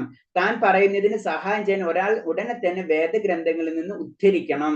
നമ്മൾ എന്തെങ്കിലും സംസാരിക്കുമ്പോൾ വെറുതെ നമ്മൾ ആത്മീയ കാര്യങ്ങളും സംസാരിക്കുമ്പോൾ വെറുതെ പറഞ്ഞു പോവല്ല, അതിൻ്റെതായ ഉദ്ധരണികൾ, അതിന്റെ റെഫറൻസുകൾ നമ്മൾ പറയണം. അതേസമയം അത്തരം സംസാരം ചെവിക്ക് വളരെ ഇമ്പമുള്ളതും ആയിരിക്കണം. നമ്മൾ ശാസ്ത്രങ്ങൾ പറയുന്നത് മാത്രമല്ല, അത് മറ്റുള്ളവർക്ക് അത് പ്രദായകരമായിരിക്കണം എന്നാ പറയുന്നത്. അത്തരം ചർച്ചകളിലൂടെ ഒരാൾക്ക് ഏറ്റവും ഉയർന്ന പ്രയോജനം നേടാനും മനുഷ്യ സമൂഹത്തിന് ഉയർത്താനും കഴിയും. അങ്ങനെ ചെയ്താൽ മാത്രമേ എന്താണ് എല്ലാവർക്കും അത് പ്രയോജനവും ഈ മനുഷ്യ സമൂഹത്തെ ഉയർത്താനും കഴിയുള്ളൂ. വേദസാഹിത്യത്തിന്റെ അതിരുകളില്ലാത്ത ശേഖരണമുണ്ട്. ഇത് പഠിക്കേണ്ടതാണ്. ഇതിനെ വാക്ക് തപസ് എന്ന് പറയുന്നത്. അപ്പൊ എന്താണ് വേദസാഹിത്യം എന്ന് പറഞ്ഞാൽ അതിന് അതിരുകളില്ലല്ലേ, അത്ര അധികം കാര്യങ്ങൾ അതിലുണ്ട്. അപ്പൊ ഇത് പഠിക്കേണ്ടതാണ്. ഇതിനാണ് വാഗ്മയം അല്ലെങ്കിൽ വാക്കുകൊണ്ടുള്ള തപസ് എന്ന് പറയുന്നത്. അടുത്ത ശ്ലോകം. മനഃപ്രസാദ സംവൃത്യം മൗനമാത്മവിനിഗ്രഹ ഭാവ സംശുദ്ധിരിതേ തത്തേ തപോ മാനസമുച്യതേ. സംവൃത്തി, സൗമ്യത, മൗനം, ആത്മസംയമനം, സ്വഭാവശുദ്ധി എന്നിവ മാനസികമായിട്ടുള്ള തപസ്സിൽ പെടുന്നു. ഹരേ കൃഷ്ണ. വായിച്ചോളൂ. ഹരേ കൃഷ്ണ. മനഃപ്രസാദ സൗമ്യത്വം മൗനാത്മാത്മവിനിഗ്രഹ ഭാവ സംശുദ്ധിരിത്യേത് തപോമാനസമുച്യതേ. വിവർത്തനം. സംതൃപ്തി, സൗമ്യത, മൗനം, ആത്മസംയമനം, സ്വഭാവശുദ്ധി എന്നിവ മാനസികമായ തപസ്സിൽപ്പെടുന്നു. ഹരേ കൃഷ്ണ. ഹരേ കൃഷ്ണ. ഇതിൽ പറഞ്ഞത് മനസ്സിന്റെ പറയുന്നത്. നമ്മൾ ആദ്യം പറഞ്ഞു ശരീരം പറഞ്ഞു അല്ലെ, പിന്നെ വാക്ക് പറഞ്ഞു, ഇനി മനസ്സുകൊണ്ടുള്ള കാര്യമാണ്. മനസ്സുകൊണ്ട് എങ്ങനെയാണ് തപസ് ചെയ്യുമെന്ന് പറയുന്നതിന് സംതൃപ്തി, സൗമ്യത, മൗനം, ആത്മസംയമനം, സ്വഭാവശുദ്ധി എന്നിവ മാനസികമായിട്ടുള്ള തപസ്സിൽ പെടുന്നു. അപ്പൊ അതിനെ വിവരിക്കുന്ന ഇത്രയുള്ളൂ. ഇന്ദ്രിയാസ്വാദന ചിന്തകളിൽ നിന്ന് മനസ്സിനെ അകറ്റിയാൽ മാത്രമേ മനസ്സിന് സംതൃപ്തി ലഭിക്കുള്ളൂ. നമ്മൾ ചെയ്യേണ്ടത് എത്താണ്? നമ്മൾ ഇന്ദ്രിയത്തിനെ ആസ്വദിക്കുക. അതാണ് നമ്മൾ ഇന്ദ്രിയങ്ങൾ ആസ്വദിക്കുക എന്ന ചിന്താഗതി ആയിരിക്കും എപ്പോഴും ഉണ്ടാവുക. അതിനെ നമ്മൾ മനസ്സിൽ നിന്ന് അകറ്റുക, എന്നാലേ നമുക്ക് സംതൃപ്തി ലഭിക്കുകയുള്ളൂ. ഇന്ദ്രിയ ആസ്വാദനത്തെ കുറിച്ച് നമ്മൾ കൂടുതൽ ചിന്തിക്കും തോറും മനസ്സ് അസംതൃപ്തിയാകും. നമ്മൾ എന്താണ് ഇന്ദ്രിയമായിട്ടുള്ള കാര്യങ്ങൾ കൂടുതൽ ചിന്തിക്കും തോറും മനസ്സ് അസംതൃപ്തിയിലേക്ക് കടക്കും. അതാണ് നമ്മൾ എപ്പോഴും ലളിതമായിട്ട് ജീവിക്കാന്ന് പറയുന്നതിന്റെ ഒരു കാര്യമാണ് അത്. പുരാണങ്ങളിൽ മഹാഭാരതത്തിൽ എന്ന പോലെ സംതൃപ്തിദായകമായ കഥകൾ നിറഞ്ഞ വേദസാഹിത്യത്തിലേക്ക് മനസ്സിലെ തിരിച്ചുവിടുന്നതാണ് ഏറ്റവും നല്ല ഗതി. നമ്മൾ എന്തുകൊണ്ടാണ് വേദഗ്രന്ഥങ്ങൾ വായിക്കണം എന്ന് പറയുന്നതിന്റെ കാരണം എന്താണ്? നമ്മളെ മനസ്സിനെ നമ്മൾ അതിലേക്കൊക്കെ തിരിച്ചു വിടാണ് ചെയ്യുന്നത്. അതാണ് കഥകളായാലും ഭഗവാന്റെ ശ്രവണം എന്ന് പറഞ്ഞതിന്റെ കാരണം അതാണ്. നമ്മൾ അങ്ങനെ വായിച്ചു കൊണ്ടിരിക്കുമ്പോൾ നമ്മൾ ഇന്ദ്രിയമായിട്ടുള്ള കാര്യങ്ങളിലേക്ക് നമ്മൾ മാറും. അല്ലെങ്കിലാണ് നമ്മൾ എന്താണ് പല ചിന്താഗതികൾ വരും, പിന്നെ അതിന്റെ പ്രവർത്തിക്കാൻ നോക്കും. അങ്ങനെ വരുമ്പോൾ എന്താണ് മനസ്സ് വളരെ ബുദ്ധിമുട്ടാവും അല്ലെ. അപ്പൊ അത് മാറ്റണമെങ്കിൽ നമ്മൾ എന്താ ചെയ്യേണ്ടത്? ഏത് സമയവും നമുക്ക് കിട്ടണം ഫ്രീ ടൈമുകൾ എന്ത് തന്നെയാണെങ്കിലും അത് നമ്മൾ എന്താണ് കൂടുതലും ഭഗവാന്റെ കാര്യങ്ങൾ അറിയാൻ ശ്രമിക്കുക. അങ്ങനെ വരുമ്പോൾ തീർച്ചയായിട്ടും നമുക്ക് എന്താണ് മനസ്സിന് സംതൃപ്തി ലഭിച്ചിരിക്കും. നിശബ്ദത എന്തിനർത്ഥം? ഒരാൾ എപ്പോഴും ആത്മസാക്ഷാത്കാരത്തെ കുറിച്ച് ചിന്തിക്കൂ എന്നതാണ്. അപ്പൊ വെറുതെ മൗനി എന്ന് പറയുമ്പോൾ എന്താണ് അതിന്റെ അർത്ഥം എന്ന് പറഞ്ഞു കഴിഞ്ഞാൽ എന്താണ്? കാരണം ആ വ്യക്തി ഭഗവാനെ പറ്റി അല്ലെ ആത്മസാക്ഷാത്കാരത്തെ പറ്റി ചിന്തിക്കുക എന്നാണ് പറഞ്ഞത്. ഓക്കെ, അടുത്ത ശ്ലോകം.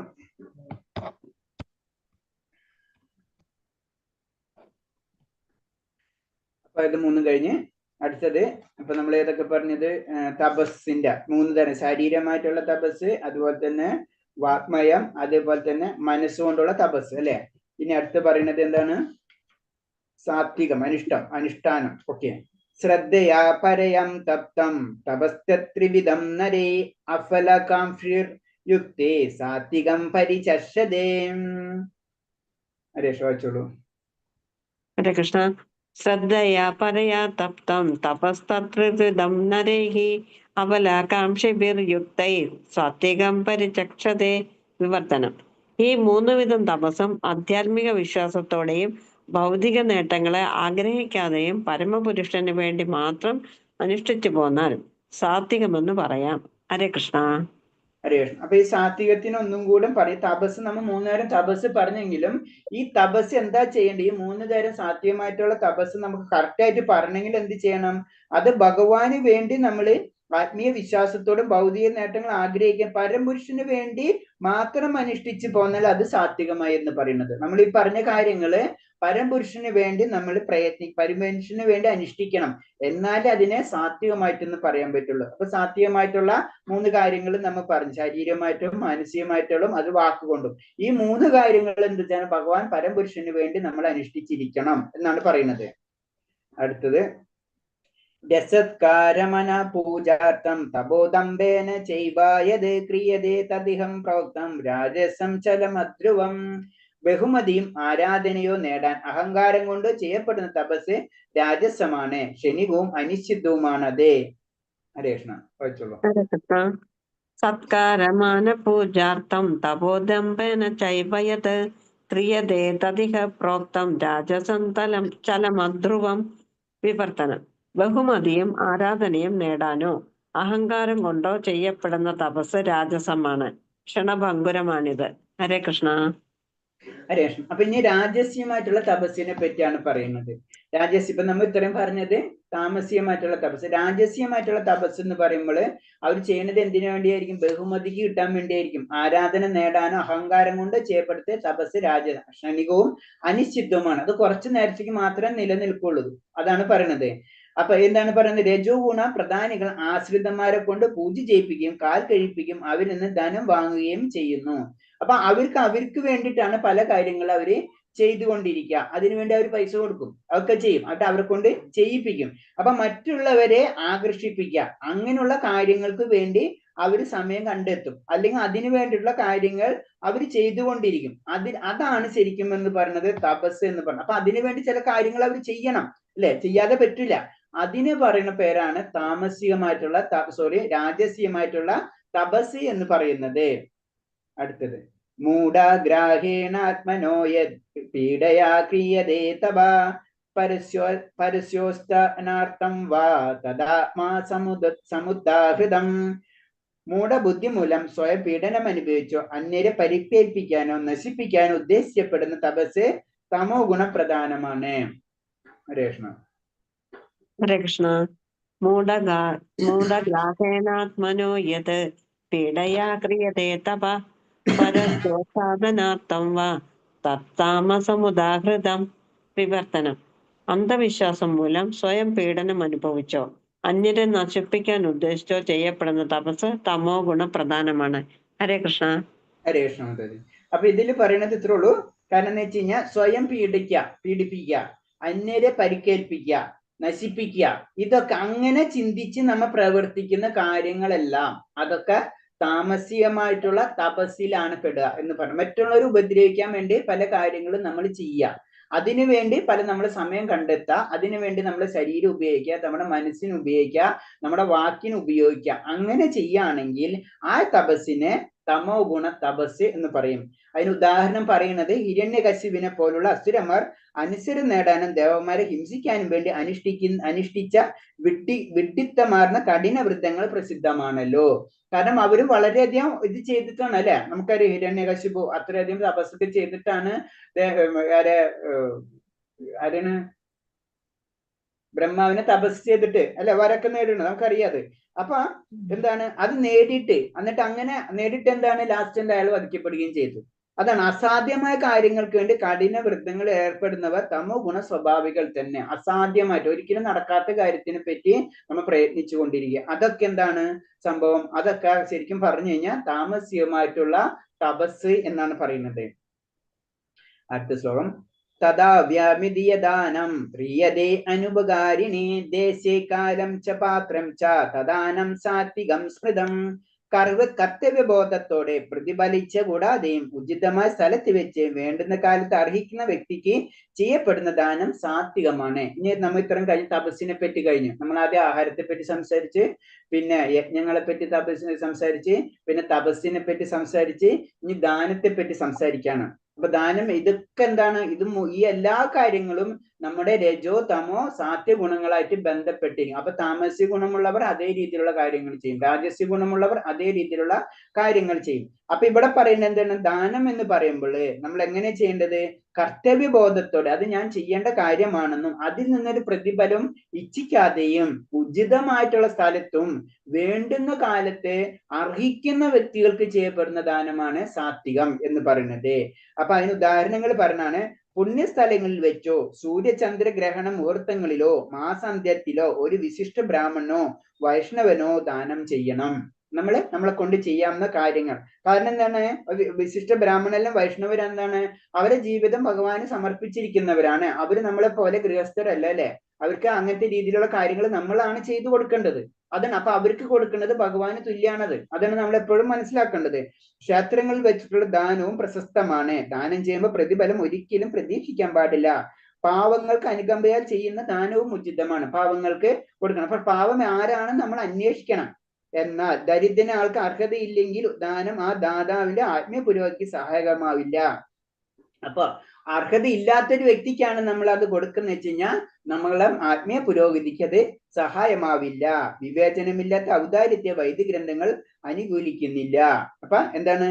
നമ്മൾ വിവേചിക്കുക, ശരിയാണോ തെറ്റാണെന്ന് മനസ്സിലാക്കി അതിനനുസരിച്ച് നമ്മൾ ദാനം ചെയ്യുക. അല്ലാണ്ട് വെറുതെ എന്താ ആരെങ്കിലും എന്ത് പറഞ്ഞ് അങ്ങനെയല്ല ചെയ്യേണ്ടത്. അത് വിവേചിക്കാനുള്ള കഴിവ് നമുക്കുണ്ട്. അത് വേദഗ്രന്ഥങ്ങളിൽ പറഞ്ഞ അങ്ങനെ വിവേചിച്ചിട്ട് വേണം നമ്മൾ ദാനങ്ങൾ ചെയ്യണത്. അതാണ് പ്രത്യേകിച്ച് അവരോട് പറഞ്ഞതാണ്, വൈഷ്ണവനോ അല്ലെങ്കിൽ വിശിഷ്ട ബ്രാഹ്മണരോ അങ്ങനത്തെ രീതിയിൽ ഭഗവാന് വേണ്ടി ജീവിതം സമർപ്പിച്ചവർക്ക് തീർച്ചയായിട്ടും നമ്മൾ എന്താണ് ദാനങ്ങൾ ചെയ്തിരിക്കണം. കാരണം അവരുടെ ജീവിതം അതിനു വേണ്ടിയിട്ടുള്ളതാണ്. അപ്പൊ അതാണ് നമ്മൾ പറയുന്നത്.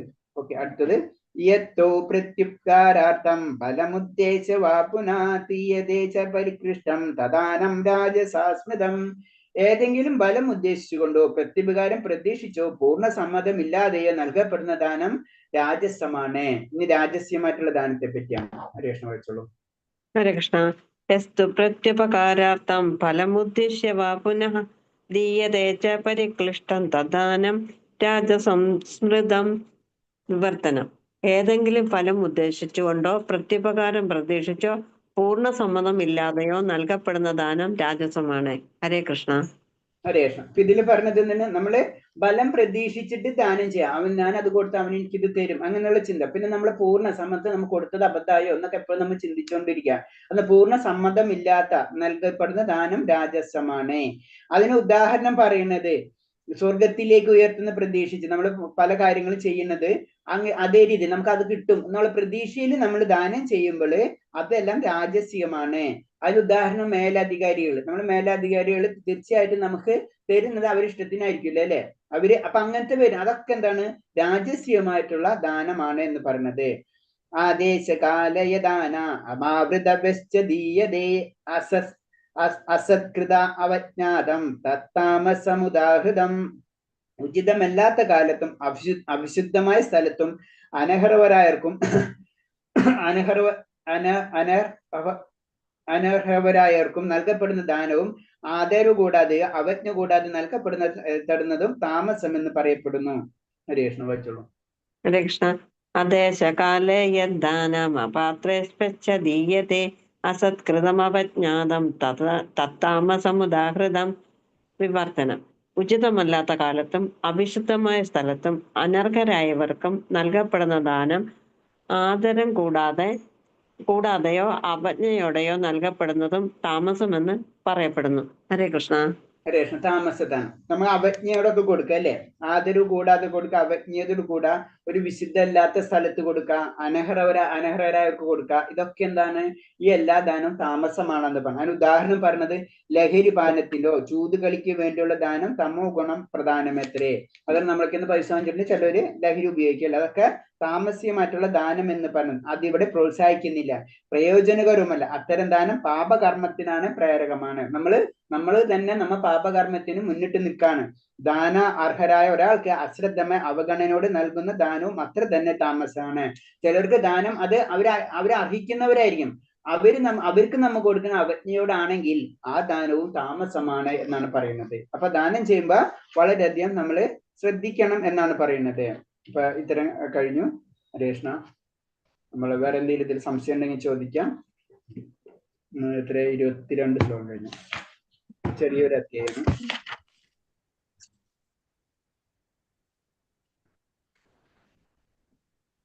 ഹരേ കൃഷ്ണ പ്രഭു. പ്രഭു, ഈ ഉചിതമല്ലാത്ത കാലത്ത് എന്ന് പറയുമ്പോ മുഹൂർത്തമാണോ ഉദ്ദേശിക്കുന്നത്?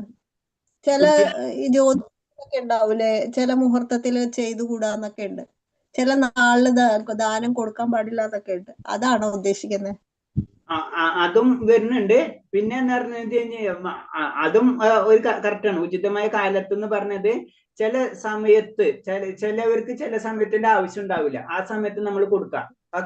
കാലം എന്ന് പറയുമ്പോ നമ്മൾ സമയമായിട്ട് ബന്ധപ്പെടണം. അത് വേദങ്ങളിൽ പറഞ്ഞിട്ടുള്ളതായിട്ട് അതിനെ കണക്ട് ചെയ്തു. അതിന് മുന്നേ പറഞ്ഞിട്ടുണ്ടല്ലോ, ഇത് സാത്വികമായിട്ടുള്ള ദാനത്തിൽ പറയുന്നുണ്ട്, പുണ്യസ്ഥലങ്ങൾ വെച്ച് സൂര്യചന്ദ്ര ഗ്രഹണ മുഹൂർത്തങ്ങളിലോ മാസാന്ത്യത്തിലോ ഒരു വിശിഷ്ട ബ്രാഹ്മണം. അപ്പൊ പറയുന്നുണ്ടല്ലോ അവിടെ കാലം എന്ന് പറയുമ്പോ അവിടെ സാത്വിക ദാനത്തിനെ പറ്റി പറയുന്നുണ്ട്, ആ കാലത്തിനെ പറ്റി അവിടെ വർണ്ണിക്കുന്നുണ്ട്. അപ്പൊ അതല്ലാത്തൊരു സമയം, അതാണ് അത് ഉദ്ദേശിക്കുന്നത്. എപ്പോഴും നമ്മൾ ദാനം ചെയ്യുമ്പോ അങ്ങനത്തെ രീതിയിൽ ദാനം ചെയ്യണം. ഇപ്പൊ പാതിരാത്രിക്ക്, ശരിക്കും പറഞ്ഞു കഴിഞ്ഞാൽ പാതിരാത്രിക്ക് അങ്ങനത്തെ നമുക്കൊരു ഇതില്ലാത്ത നെഗറ്റീവായിട്ടുള്ള സമയങ്ങളിൽ നമ്മൾ ഉപയോഗിക്കുക, അങ്ങനത്തെ കാര്യങ്ങൾ ചെയ്യാതിരിക്കുക. ഹരേ കൃഷ്ണ. ഓക്കെ, വേറെന്തെങ്കിലും? പ്രഭു, ഞാന് ഇപ്പം നാളെ വ്യാഴാഴ്ച ഒരു യാത്രയിലായിരിക്കും. അപ്പൊ എനിക്ക് വെള്ളിയാഴ്ച രാത്രി എത്തുള്ളേ വീട്ടില്. അപ്പൊ എനിക്ക് ആ സമയത്ത് ക്ലാസ് അറ്റൻഡ് ചെയ്യാൻ പറ്റില്ല. അപ്പൊ സാധന ചാട്ട് അന്ന് ഇടുവാണെങ്കിൽ അപ്പൊ സാധന